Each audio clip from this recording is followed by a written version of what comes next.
जब एक किसान अपने हक के लिए लड़ता है तो सिर्फ अपने हक के लिए नहीं, भारत के हित के लिए लड़ता है। नमस्कार, मैं रूपल अरुण उराडे एक बार फिर से आपका स्वागत करती हूँ आपके अपने चैनल में, नेस्को के चैनल में। आज की उड़ान भरी कहानी को शुरू करने से पहले मैं आप सभी को तहे दिल से दशहरा और धम्मचक्र परिवर्तन दिन की शुभकामना देना चाहती हूँ। आज की उड़ान भरी कहानी महाराष्ट्र से वासदूर चंद्रपुर जिले से विनोद ढोके जी की है, जो कि एक किसान है। आइए देखते हैं उनकी उड़ान भरी कहानी। आइए। नमस्कार, मैं विनोद रामकृष्ण ढोके, राहणार पिसदुरा, वो जिला चंद्रपुर।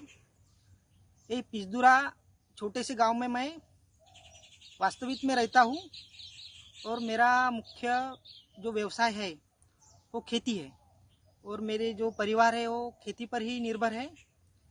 मैं एक सिकल सेल डबल-एस का पेशेंट हूँ, तो मेरा जीवन इतना संघर्षमय रहा कि मैं इस बीमारी के बारे में जब सोचता था तो सोचते सोचते मुझे ये लगने लगा कि जीवन में आनंद या सुख क्या होता है ये तो मुझे कुछ पता ही नहीं चला।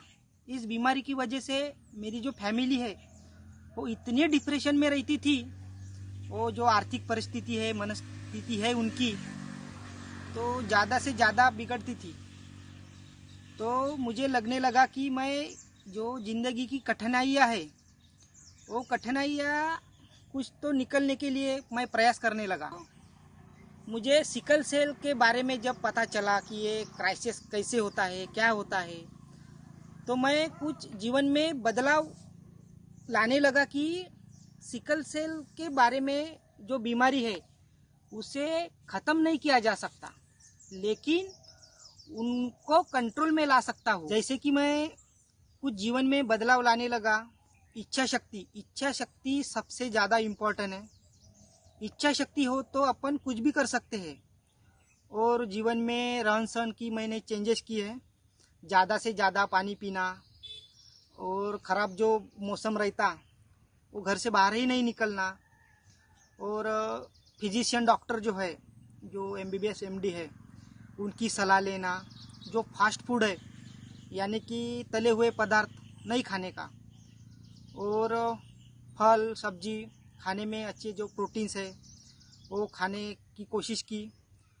तो मेरा जो क्राइसिस है वो क्राइसिस थोड़ा कम होने लगा, और अभी मेरा एज 35 यानी 35 वर्ष का है। और जीवन एक संघर्ष है। कुछ बातें मैंने पढ़ी है कि इनके जो क्राइसिस है, और मैं जब मेरा क्राइसिस कम हुआ तो मैं दूसरे के बारे में भी सोचने लगा कि मेरे जैसे भी कुछ लोग हैं, इनकी भी कुछ परेशानियां हैं।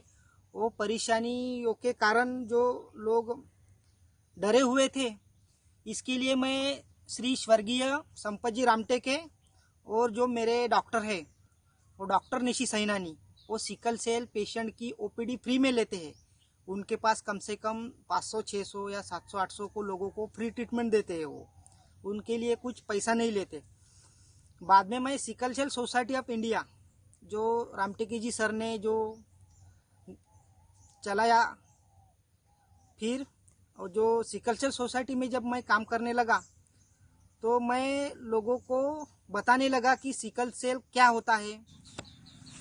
जो सिकल सेल बीमारी के बारे में सबसे ज़्यादा इम्पोर्टेंट है, शादी के समय खून की जांच करके ही शादी करें।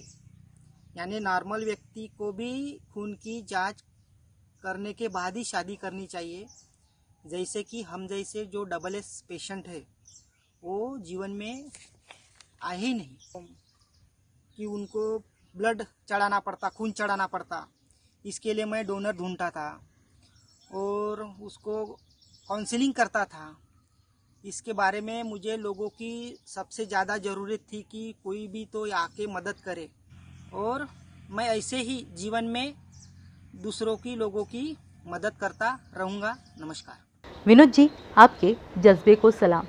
आइए विनोद जी जैसे हर सिकल सेल वॉरियर की आवाज़ बने, इनके मिशन में उनका साथ दे।